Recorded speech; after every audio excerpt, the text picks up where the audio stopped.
What's going on, everybody? This is Joe, and I am back for the final, for now, but probably for good, Wilds of Eldraine pre-release kit opening. I haven't said it in these openings, I don't believe, but I am the person who has opened more pre-release kits than anyone else here on YouTube, and I am not planning on stopping anytime soon, even though I literally just said that this would be the last one for a while, but it just means that we're going to have to wait until the next set comes out, Caverns of Ixalan, in November, I believe. So definitely stay tuned to this channel for that. Apparently, the white die from this set loves us. Good lord. Okay, I got 4 of those, and 2 blue, 2 black, 1 red, 1 green, and the green one, I think it was the green one. Oh no, it was the black one, actually. I had to trade for because I wasn't getting it otherwise. So very, very interesting. We can show the building a pre-release deck insert that gets included in this kit. It has Know Your Role on the other side. In the Wilds, everyone has a part to play. Are you cut out for greatness? So if you missed the last 2 videos that we've done, I highly encourage you to check them out. They are on the channel. I'll maybe even link one up at the top there for you, so you can check it out for yourself. But I've read the first 4 of these, and so now we are up to the last 2, Monster and Cursed. So Monster says, unleash the beast within and run wild. And Cursed says, bad luck, better find a way to get rid of it. The interesting thing too is, I mean, obviously a Cursed token is almost certainly, unless you have that 1 black rare that does it. By the way, this is the Beanstalk Worm insert. But yeah, otherwise, most likely Cursed is going to come from one of your opponent's spells, which means that it's going to be harder to get rid of it because your creature can have 2 rolls on it, 1 from you and 1 from your opponent. And obviously, if you're playing multiplayer, that's different, but we're talking about pre-release here, so it would be 1-on-1.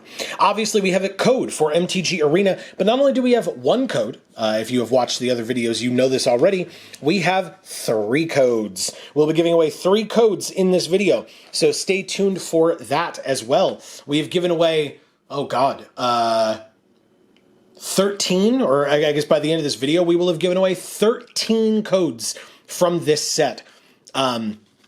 And hopefully you have been able to get one if you have needed it. If not, I do apologize. I've given away as many as I possibly could. I think 13 is enough. So if you have not been able to, like I've said in the past, please do not forget to subscribe and ring that bell so that you will get notifications whenever any of our videos come out, so that in the future you can make sure that you are here early enough for these videos so that you will not miss out on a code when you need it. We have this On an Adventure token. On the other side, we have the Wicked/Cursed rolls. We have the Young Hero/Royal rolls. And we have the Monster/Sorcerer rolls. And thankfully there are more in the packs because, I mean, obviously you could absolutely have a deck where you would need more than 1 roll of the same roll. And then we have our promo foil rare, Lord Skitter's Blessing. That foiling pattern is not great. It's fine, I suppose. I love that this depicts Lord Skitter giving the flute, or whatever you want to call it, the musical instrument, to Totentans, so that he can be the Pied Piper in charge of all the rats, because it's Lord Skitter. Very, very interesting. I mean, you know, it cares about you controlling enchanted creatures. I don't think this pulls me into black, but if I have a lot of cards that that give rolls and things like that, I would definitely consider putting that in. But like I said, I don't know that that card in and of itself is like, oh wow, I really want to play black, you know what I mean? As usual, if you know what kind of a deck you would make out of this kit, I want to know down in the comments below. Please let me know. We start with Plunge into Winter, Brave the Wilds, a Conceited Witch, Aquatic Alchemist, Archon's Glory. I've talked about this before, but I like this card. Edgewall Pack, very good in the Celebration deck, the white-red Celebration deck. A Bespoke Battle Garb, speaking of Celebration. Return Triumphant. Okay, this is a good one too. We have a Merry Bards, also a good celebration card, obviously it itself, and then if you pay the 1, you can put a young hero roll, so that automatically is 2 permanents entering the battlefield in the same turn, and this is just a great card in general. We have Up the Beanstalk as our first uncommon, very nice. Witch Stalker Frenzy, interesting, good removal spell. We have a Cursed Courtier, so here's a cursed roll token, I guess. Okay, I mean, this again is trigger celebration. And a Spell Book Vendor is our rare, which, I mean, yeah, it allows us to pay 1 at the beginning of combat on our turn and put rolls on things. This seems like a good celebration deck so far. Could be made from this thing for sure. Very, very interesting. Which means our Enchanting Tales bonus sheet card is an Intruder Alarm. This card's not great for limited, but it's very cool looking for sure. Behind it, we have a regular forest and a rat token. We've got 3 to give away. Might as well do one now. As a reminder, not our rule, it's Wizards' rule. There is 1 code per account on MTG Arena. So if you have already used a code from a Wilds of Eldraine pre-release kit, this one will not work for you. If for whatever reason, even though it's been a bit since pre-release, you are planning on opening your own kit and have not done so yet, then don't try to use this one because it just means that the code that you get will then be useless. Leave it for folks who are not able to get out to a pre-release. But this is our way, or buy a kit, I guess, for themselves. But this is our small way of saying thank you to all of you for watching our stuff. As I mentioned, subscribing, ringing the bell. You can also check out our other channels. Links down in the description box below for Video Games for All and Gluten Free for All. Video Games for All, I take my wife Amy through video games that she has never experienced before, which is most, if not all of them. We have a lot of different series on that channel already, and we have 3 new videos a week over there. We have a Rowan's Grim Search to start, a Misleading Moats, Twin Veil Guide, this is a good one and cares about celebration, a Hollow Scavenger, a Sting Blade, not Sling Blade, a Sting Blade Assassin, Water Wings, Snare Master Sprite, Ariette's Whisper, Unruly Catapult. This is a very good card. I don't know how it would work in the celebration deck specifically, but this is just a good card in general if you have a number of instants and sorceries, and you can count those up very easily. Even in a celebration deck, I might put this in. The thing that, celebration decks want to be fast, and sometimes you just need to get that last point or 2 of damage through to win the game, and this card could absolutely do that for you. Again, counting up your instants and sorceries, because if you don't have enough, it's definitely not worth putting this in.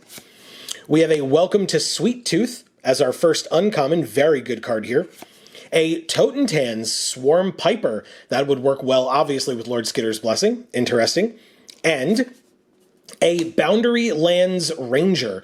This card probably would not go as well in the celebration deck. I mean, obviously it's a 2-drop, so it is low costed, but it does care about you having creatures with power 4 or greater. If you need a bear, 2 mana 2/2, you could absolutely put this in, but this would probably be towards the end of my picks getting into the deck. Which means our next rare or mythic is an Expel the Interlopers. This is very good. We would absolutely put this in, even if it's a celebration deck and it wants to be faster. If you get to an opponent who has stabilized in some capacity and or put, a bunch of the kind of big 6/5 tramplers or whatever they are, I forget what they're called, but you can leave it in the comments if you want. We might just come across one in the next couple packs.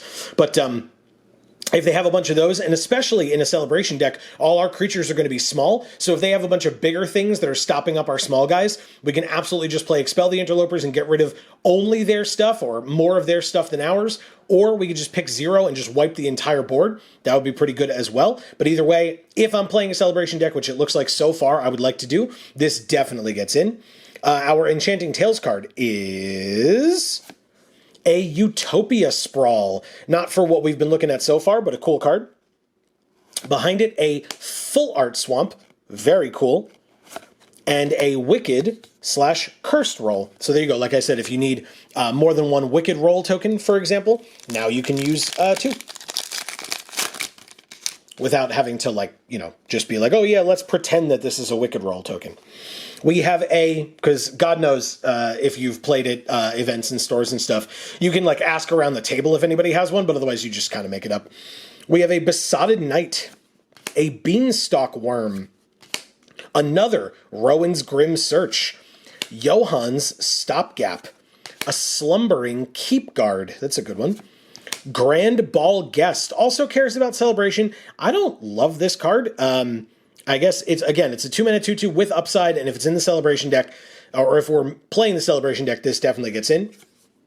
A Rhyme for Reindeer, a little bit expensive. This obviously wants to be in the blue-white tap deck, but still, tapping one of your opponent's creatures down while you're trying to get in for points of damage, even in a fast, like, Boros-style deck, this could be pretty good.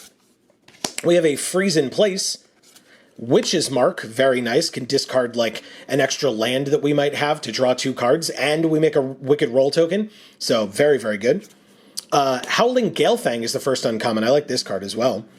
We have a Charade of Numbing Depths, speaking of the blue-white tap deck, that's a cool one.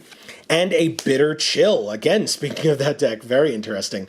Which means our next rare or mythic is The End. First of all, so flavorfully amazing, this card. I love it for that reason. Obviously, our rares are in black and white so far. I'm not really counting the Intruder Alarm from the bonus sheet, but a Lord Skitter's Blessing and The End with 2 white rares as well. But still, I don't know. I still think Celebration is kind of where I'm leaning, but I don't know. We've gotten some good blue stuff for the tap deck as well, so this is interesting. And The End, obviously, a very, very good removal spell. So, interesting. Behind it, our Enchanting Tales card is... I thought it was that. It's a Spreading Seas. Okay, I mean, this isn't the worst thing in the world. Again, I'm not really looking at blue right now, but there's a Spreading Seas. Behind it, we have a regular mountain and a food token. Well, like I said, got to give away 3. There's not a lot of packs left. We're halfway through, so it is time to give away the second code for MTG Arena. Hey, if you're fans of Magic the Gathering Arena, we stream MTG Arena every Monday at 8 p.m. Eastern right here on this channel. We would love to have you. We always have a ton of fun with the folks in our chat. Some amazing people come and join us. So we would love to have you join us as well. Pop in the chat, say hey. You can hang out. We usually aren't talking about Magic necessarily, but if you want to talk Magic, there's nothing wrong with that. Come join us. Let us know what you're up to, what you've been playing in the set, how your life is going in general. Good, bad, or indifferent, we want to hear from you. That's Mondays at 8 p.m. Eastern, and then we're also live on Fridays at 8 p.m. Eastern. But on Fridays, we play whatever video game we happen to be playing at the time. We have recently been playing through the God of War franchise, so we encourage you to join us for those as well, if that is something that you're interested in. We have a Brave the Wilds, Conceited Witch, Aquatic Alchemist again, Plunge into Winter, interesting. Curse of the Werefox, this is a good one. Rat Catcher Trainee, I mean, that first ability, or the adventure, I should say, absolutely puts 2 permanents on the battlefield. It makes 2 rats. We have a Scarecrow Guide, Ariet's Whisper again. A Frolicking Familiar is our first uncommon. I like this card. And if we were in white-red, I would still be able to put this in for the blow-off steam. I don't know if I would need it necessarily. It could be a sideboard include if they have a lot of X ones, like Minstrosities or just a bunch of rats or something like that. But still, interesting to at least consider that this could go in. We have a Gallant Pie Wielder, also cares about Celebration. Very cool. And a Tough Cookie. I have had this used against us in... to good effect, but I have not gotten to get this card off the ground in a deck yet. Obviously, it wants to be in black-green food, and it is very good in that type of a strategy. Like I said, it's been used to good effect against us, so I know that. Obviously, this kit is not the one that is leading us in that direction, but still. Behind Tough Cookie, we have our next rare or mythic, which is a Likeness Looter. Okay, this is a cool card. I don't think this kit is really leading us in this direction, but a cool card nonetheless. Our Enchanting Tales card is a Curiosity, also a good one. We've gotten a lot of blue cards from the Enchanting Tales sheet, that's for sure. In fact, only blue card. Or no, we missed one. But anyway. And then I think we have a foil back here. It is a foil uncommon in Twisted Sewer Witch. Okay. I mean, black kind of trying to make its presence known here, huh? Maybe am I too quick to say that I wanted to go Celebration? Celebration seems interesting. Obviously, being like the draft format for this set is super fast. But going into a fast deck in Sealed might like really gives you the opportunity to win. I would say more, but that's just me personally. Obviously, there's this full art forest, which is gorgeous, and a food token. So yeah, I'm not so sure. Obviously, going fast in Sealed is very important. If you have enough resources, because Sealed just is inherently a slower format, that's just kind of how it works. So if you can build a fast deck in Sealed, you can get a lot more wins off of it that way. We have a Verdant Outrider to start, a Sting Blade Assassin again, Living Lectern, an Unassuming Sage. Again, if you pay the extra 2, so it would be 4 mana, you get a Sorcerer roll. It does trigger Celebration at that point just on its own. We have a Leaping Ambush, Wicked Visitor, a Kindled Heroism, Mint-strosity, I was talking about this one before, a Mocking Sprite, good card, Boundary Lands Ranger again is our first uncommon, Discerning Financier is the second. Interesting. I mean, it lets you draw cards, you can make treasure. Yeah, I mean, again, making treasure helps with, if we were, trying to be a faster deck, we could probably be down 1 land, right, and play 16 lands. And if we did, we could absolutely have it where this card would allow us to make treasure, which again helps trigger Celebration because it's just a free permanent onto the battlefield. Behind it, we have a Royal Treatment, and our next rare or mythic is an Extraordinary Journey. Again, a lot of blue cards. This one, not really pulling me into blue, but it's an interesting one for sure. Our Enchanting Tales card is a Dark Tutelage. Okay, again, doesn't pull me in that direction, but if we were in black, it would definitely be a consideration. Behind it, a Regular Island and a Rat token. We have 1 pack to go, but those among you who are paying attention will also know that we have 1 more code for MTG Arena to go. So, as I mentioned earlier, we have Video Games for All and Gluten Free for All linked down in the description box below. But if you are interested in what Gluten Free for All happens to be, my wife Amy, if you are not familiar with the channel, is over there doing some amazing stuff with gluten-free food reviews, snack reviews, things like that. She also does some gluten-free cooking with recipes, etc. Over there on occasion. And when she can, those foods can also be or are also lactose-free. So if you know someone who is gluten-free and or lactose-free, definitely send them over to Gluten Free for All. Like I said, Amy doing some incredible stuff over there. Recently, as we get our new home in order, we have been putting up some shorts over there that have been actually doing pretty darn well. So if you head on over to the channel, like I said, link in the description down below, you can click on the link to Gluten Free for All and check on the Shorts tab for Gluten Free for All. Really, really good stuff in shorts over there for Amy. We have our last pack starts with Shatter the Oath, very good removal spell. A Sleight of Hand, Besotted Knight again, Beanstalk Worm again, another Rowan's Grim Search, a lot of those. I wouldn't play probably more than 2. It's, drawing 2 and losing 2 is good, but I don't know. Let me know your thoughts in the comments, of course. Johan's Stopgap, Redcap Thief, it's a creature and a treasure. That triggers Celebration.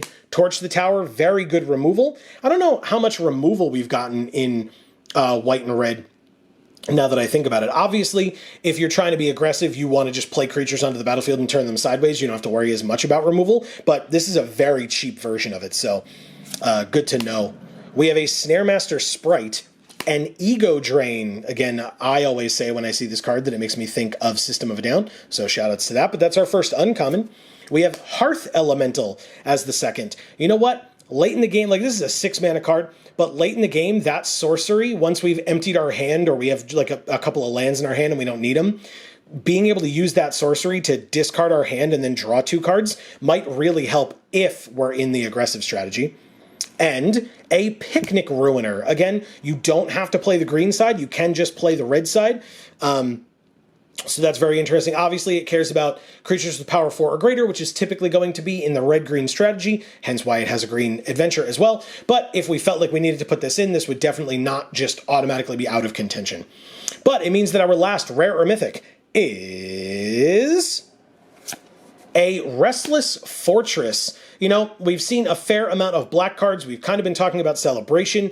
I don't think that if we're trying to be aggressive, that splashing into a 3rd color makes a ton of sense. But if we did in any capacity, if we were looking away from Celebration, or if we wanted to just be white-black, this definitely gets in. I mean, obviously, no question. It's a great land that helps fix our colors if we're missing one of the 2, and it can eventually, you know, late game, just sit there as the possibility of being a 1/4 at any time, which is very, very nice. Behind it, our last Enchanting Tales card is another blue Enchanting Tales card in Fraying Sanity. Obviously, we are not milling with this deck, but it is definitely an interesting one for sure. Behind Fraying Sanity, we have a Full Art Plains, very nice, and a Human token. You know, I have to say, nothing really spicy opened this time, like, at all. No, like, mythics or anything like that. So I guess I'm just going to leave you looking at our promo. No, like, crazy foils either. We got, like, what, 1 foil in the Twisted Sewer Witch, maybe another one that I'm forgetting, but yeah, interesting. Kind of like, you know, it's funny, the first kit that we opened was, like, very spicy, and this one's just, you know, kind of there. Like I said, interesting color choices that we could make with this one, but otherwise, besides that, it doesn't really stand out to me that much. I would love to know your thoughts down in the comments below. What kind of a deck would you make? What did you think of this open? Like I said, I'm not as excited with this one as I was with some of the ones that I've opened in the past, but maybe there's an amazing deck hiding here and I'm just not seeing it. So, like I said, any thoughts that you might have down in the comments below. We will be back with more openings as soon as we can. But like I said, that is likely going to be the end for Wilds of Eldraine. So thank you so much for joining us for any and all of these openings that you did. As you can see with my background back there, we've opened quite a bit of this set. So if you missed any of those other videos, I highly encourage you to go check them out on the channel. Obviously, I linked one at the beginning, but there's more right there on the front page of the main channel itself. So like I said, definitely go check that out. And thank you so much for joining me for this video and any others that you did. But for now, from us here at the Geek for All family of channels, I've been Joe, and as we always say, in whichever video of ours you watch next, we will see you all next time. Thanks, everybody!